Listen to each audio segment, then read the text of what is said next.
मुखिया के चुनाव पे हमारे एक आकाश चैनल से धमाकेदार वीडियो। ये दामनी पिछली बार मुखिया बन चुकी थी क्योंकि हम सब मिलकर इसको वोट दिए थे। हमको लगा कि गांव अब सुधर जाएगा, लेकिन हमारा गांव सुधरा ही नहीं, पहले से ज्यादा और खराब हो गया। हमको एक बुढ़ा पेंशन बनवाना था, लेकिन ये औरत हमारे तरफ ध्यान भी नहीं दिया। आज तक हमारा बुढ़ा पेंशन नहीं बनवाई, 200 रुपया भी ले लिया। तो इस औरत को इस बार जीतने नहीं देंगे हम, पूरा गांव मिलकर इसको हरा देंगे। मोदी जी, मैं चाहता हूं कि इस दामनी को कभी भी पंचायत से मुखिया में खड़ा ना होने दिया जाए। सही बात है मोदी जी, ये बाबा जी तो कंफ्यूज कर दिया हमको। लगता है आज हगने नहीं गए थे।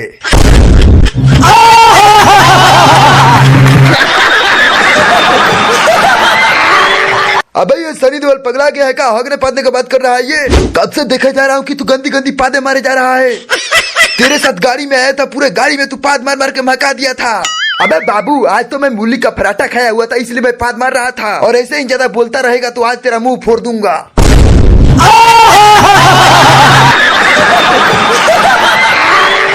तुम तो जानते ही हो कि इस बार मुखिया में मैं ही जीतूंगा। बहुत तरक्की कर ली चड्डा। अगले 20 सालों से हारते आ रहे हो, फिर भी मन नहीं भरा। इस पेशे को भड़वागिरी कहते हैं। गोविंद, चिल्ला मत, नहीं तो ये केस यही रफा दफा कर दूंगा।